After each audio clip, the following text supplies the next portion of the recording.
Whether you've just started teaching or spent decades in the classroom, you know there's always more to learn. But where do you start? Well, here at Hillsdale College, we have the answer for you. Tried and True, a primer on sound pedagogy by Hillsdale College professor Daniel Copeland. In this little book, you'll read lessons from more than 25 years of Dr. Copeland's classroom experience. It's all distilled into 14 easy-to-read chapters on lesson planning, assignments, and classroom management, and it will help you improve your skills and inspire you as a teacher, one of our most important professions. Whether you've been in front of the classroom for years or this is your first year, when you read Tried and True, you'll find something to help you keep improving every single day. You don't need to go at it alone. Let Dr. Copeland's real-world experience encourage you and inspire you. You can get your copy today at hillsdale.edu/true. That's hillsdale.edu/TRUE. Thanks for listening.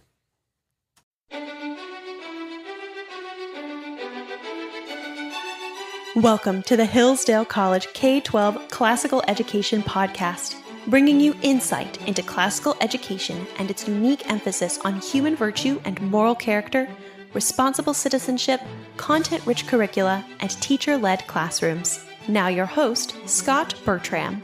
Thanks for listening. The Hillsdale College K-12 Classical Education Podcast is part of the Hillsdale College Podcast Network. More episodes at podcast.hillsdale.edu or wherever you find your audio. You also can find more information on topics and ideas discussed on this show at our website, k12.hillsdale.edu. We're joined by Stephen Battaglia. He's assistant headmaster for the upper school at Seven Oaks Classical School in Ellettsville, Indiana. Stephen, thanks so much for joining us. Yeah, thank you so much for having me. It's good to be back here today with you. Talking today about an overview of Latin at a Hillsdale K-12 school. Before we begin that, tell us a little bit more about what you do at Seven Oaks and maybe a bit about the school itself. Yeah, so I serve two different roles at Seven Oaks. I'm a upper school history and Latin teacher, and so I teach American history to 11th graders and find some time to also teach some Latin to whether it be middle school students or high school students. And then I also serve in an administrative role. So I serve in the mostly grades 9 through 12, serving discipline, pedagogy techniques, coaching, teachers, all that sort of wrapped up into one. So it's really a role where I'm wearing a few different hats, which is good. I love it, and it really keeps me moving throughout the day. I can relate to that. Yeah. All right, so let's talk a little Latin. How does the Latin curriculum fit into the classical tradition like the one at Seven Oaks? Yeah, so when we think about classical, it's hard to not think about what it means to teach the ancient languages. So whether it be Greek or Latin, Latin fits in the classical tradition in such a way that, and this becomes one of the reasons why we do teach Latin, is when we look from the ancient world, especially through the Western cultural thread, Latin is the language of the educated. And this follows through, as we know, from our own country's history, where many of the founding fathers and those who played prominent roles in that knew Latin. And so Latin has always been tied to this idea of liberal education or liberal arts education or classical education. And Seven Oaks has found its sort of thread in continuing that by staying in the tradition, the Western tradition, and finding great value in instructing students, not only in knowing the goodness of the language, but also being able to extrapolate the beautiful ideas from the Western tradition. What do the goals look like for Latin at a Hillsdale K-12 school? Yes, the goals are ones in which that are really beginning with this sort of curriculum that we have chosen. When we think about like where we want our students to end up, it kind of follows where we want our students to end up generally. So we want students to be great thinkers, speakers, communicators, writers about the Western world, about these ideas. And Latin plays a role in that insofar as to say where we want students is we want them to be learning the language in such a way that they hit these ideals, so that they are learning a language that becomes one where they can exemplify the fact that they are better thinkers, better learners, readers of a text. and that they are able to communicate and articulate these ideas in a very compelling and meaningful way. And so Latin, in terms of a goals, it finds itself really in that thread. Now, it would be remiss if I didn't also say, I think one of our goals is the joyful experience, right? Latin and any subject should be fun and enjoyable and really compelling to students in such a way. All right, so that's the end, the goal. Yeah. Where do we begin? Yeah. How do you begin Latin instruction at a Hillsdale K-12 school? Yeah, this is such a good one. Good question. I love answering this because so many folks will say, as soon as you can, begin teaching Latin. And I think there's probably some truth in that. I think with the right curriculum and the right teacher, and mostly probably a committed parent will find great value in that sort of thing. But in terms of a K-12 school, we really want to try to begin Latin as early as fifth grade, even in some instances fourth grade. And that really begins with the roots of the English language and tying them back to the value of, hey, where do these roots come from? And we find, 60% of English words are having within a Latin root. And then really the formal education of Latin really begins in sixth grade, and where students are imbued in imbibing the language in such a way that they are really shaping them and forming them. So it really hits the ground running in sixth grade and kind of takes off from there. And many Hillsdale K-12 schools offer it throughout high school. And I think that's a testament to not only the classical education, but the school itself, to have students who start very early and then make their way all the way through high school. I think that's a really mark of the good work that they're doing. When you begin with these fifth and sixth graders, is there a particular characteristic of Latin that sparks their imagination and grabs hold of their interest? Yeah, that's the key, right? It's sort of the benefit of starting as early as you can is that, right, you're really starting to form the mind of a student in such a way, hoping that the earlier we start, right, this language formation really sticks. And we are trying to, in the K-12 office, really offer something to students early on that not only captures the sort of what matters within the language, the sort of grammar approach and kind of learning the sort of forms and mechanics and how it works, but also to what you're getting at, to instill the imagination, to instill this joy in them. And this happens through the curriculum itself in terms of reading the text and offering students a way in which to read a text that immerses them in the language itself. So it's one that is fun because it's a sort of a story and they're reading it and translating in Latin, but it also compels them because it's exciting and they feel some success because it's the immersion approach, right? So anyone can pick it up and kind of figure it out and kind of feel, yeah, I'm learning this because I feel like I'm understanding the story. And so that's in one way in terms of we in the K-12 office have thought about Latin is offering students not only this experience of imaginative, like feeding that imagination with learning the language, but also, hey, this is how it works. Here's the mechanics of it, trying to find the middle way between the two approaches. Do students, by extension parents, tend to understand the why?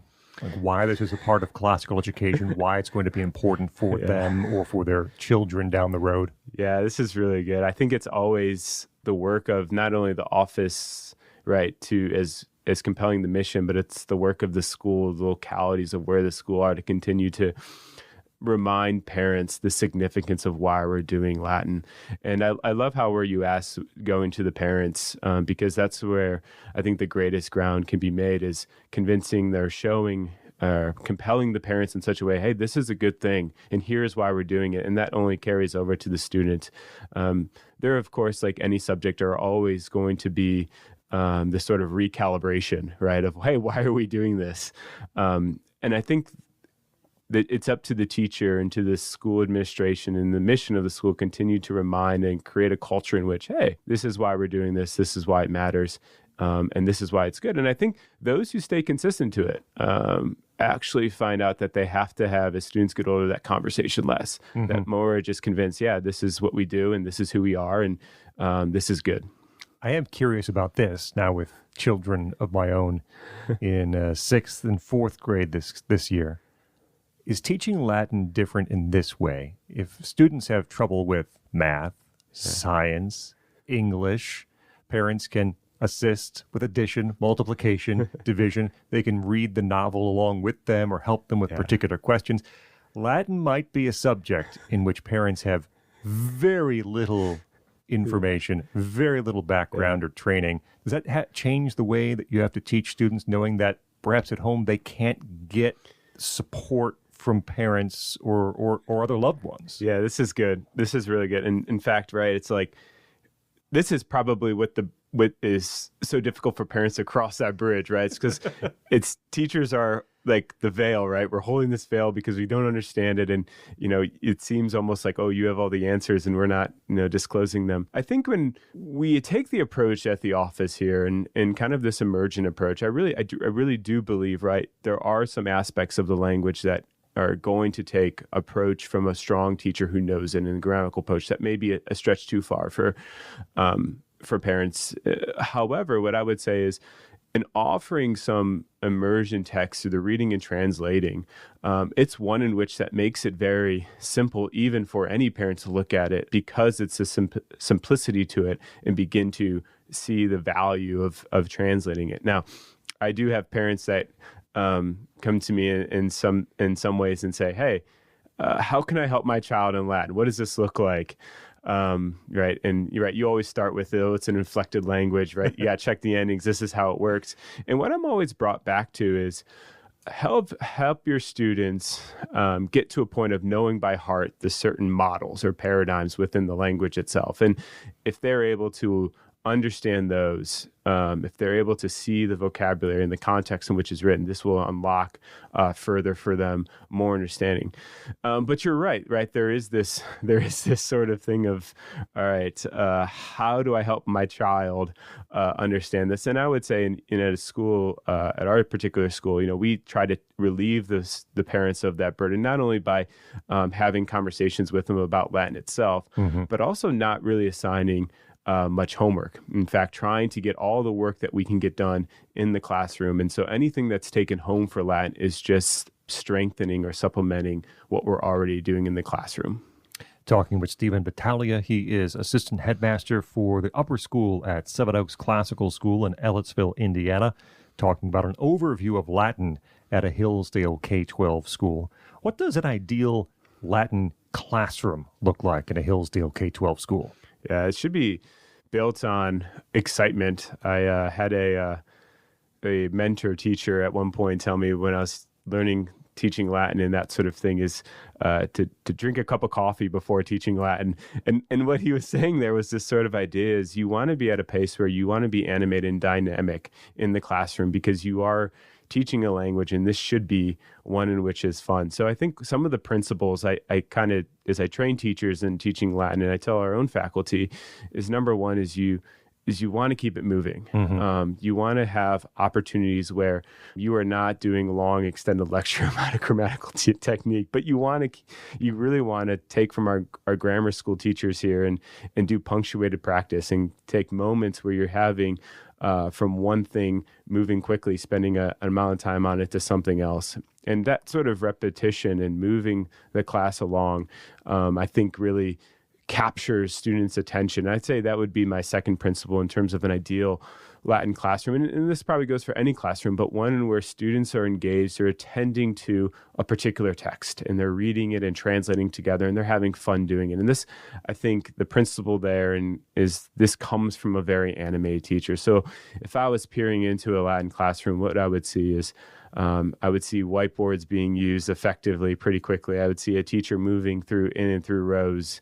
I would see students attending to a text and enjoying the sort of reading and translating of it together. We talk a lot about how the Hillsdale K-12 curriculum supports subjects support each other. Yeah. How does Latin sort of work in that mix? And this is a really good question, and one that I think personally want to talk about more with our parents per se. I think one of the reasons why we do teach Latin is not just that it's part of the tradition and part of where the Western culture has led us to, but also because of what it offers in terms of the logical processing and the training of the habits. So it offers very transferable skills to something like mathematics, especially geometry, right? Where you're logical processing through things. And Latin is like a puzzle, like mathematics, right? You're looking at a sentence and you're trying to figure out how it works, and you're trying to put pieces together. Very similar to training those sort of neural pathways that you would do in mathematics.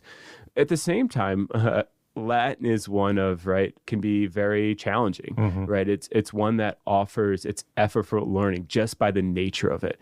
And so what it does for a student, it develops habits of diligence, of careful attention, of execution that are transferable to any subject, right? So because, we're, as a teacher is instructing the students and we're focusing on a particular grammatical concept, or we're looking at a sentence, what is going on in the classroom, whether everyone realizes it or not, is that students are being trained with a particular academic habit. And this only will carry over to other subjects where this is needed as well. What resources does the Hillsdale K-12 office provide for teachers who might or might not be teaching it for the first time, or for those who have been doing it for a decade, looking for a different angle or something new they can add to the classroom? Yeah, this is really good. It's sort of like, it's the sort of best kept secret that we don't want to be a secret, right? We want teachers in the network especially to be using these resources. And I think a few that come to mind that I think are really helpful, like you say, for those who are first-time teachers of Latin within a charter school, or have been teaching it for some time, is there's a document, Best Practices, and I love how this document is laid out. It's a pretty quick read, but it offers teachers, it breaks down different categories from using whiteboards, using the textbook, to homework. It breaks down these different categories and gives basically tips for teachers. What are the best practices for doing these sort of categories? Another helpful resource is, Latin teachers will know this really well. We find that whiteboards are our best friend, right? And so, we've kind of known this to be true. And so we kind of put together a document that's just on using whiteboards effectively in the classroom. And that's actually been really helpful. Outside of that, there are a plethora of videos for teaching very specific lessons within how to orchestrate a first day for a sixth grade Latin course. And so there are specifically episodes or videos tied to very tailored things that a Latin teacher would see in the classroom. And so there are a plethora of things that are at the teacher's disposal to help kind of cement the sort of instruction of Latin as we continue to endeavor in these schools. How does the Latin program at a Hillsdale K-12 school aim for a joyful experience in the classroom, one in which students are looking forward to that class every day, every week, and are hungering for more? Yeah, that's really good. I think it comes at two different angles. I think one is the curriculum. I'll start there. And part of what we have structured the curriculum in such a way is to think about, how do we not, with our curriculum itself, burn out students? Because, Latin kind of has a dimension to it, or has a connotation to it, that it's difficult, it's challenging, it's a taskmaster sort of subject, right? And it could really wear on students. And so one way we've offered the joy within the class itself is by, within the curriculum, offering opportunities for success for students. And this is coming through just the sort of texts we use for reading and translating. These sort of texts are not only just offer students to understand the language that's starts very easy and then builds on itself and becomes more complicated, but it also does it in such a way that these are engaging, funny stories, right? These are ones that students are maybe everyone can identify with a particular story, right? And for example, one story within the textbook is where a big brother punches his little sister, right? And so these sort of things, right? But that never happens. What are you talking about? That's right. It's fun though, because, right, it's not, you're reading it in Latin now, right? And so you're getting a different perspective. So I'd say the curriculum in one way kind of inspires students. Wow, this is great, right? I feel success. I can move forward. And I think secondarily, coming at a different angle is the teacher who is very animated, dynamic, and sees the value of students learning the language in such a way, and kind of cultivates this sort of joyful experience is really important as well, and kind of having this atmosphere of joy. Stephen Battaglia is assistant headmaster for the upper school at Seven Oaks Classical School in Ellettsville, Indiana, as we talk about an overview of Latin at a Hillsdale K-12 school. Stephen, thank you so much for joining us here on the Hillsdale College K-12 Classical Education Podcast. Thank you, Scott. It's always a pleasure. I'm Scot Bertram. We invite you to like us on Facebook. Search for Hillsdale College K-12 Classical Education. You also can follow us on Instagram at Hillsdale_K12. Hillsdale_K12 on Instagram. Thank you for listening to the Hillsdale College K-12 Classical Education Podcast, part of the Hillsdale College Podcast Network. More episodes at podcast.hillsdale.edu or wherever you find your audio.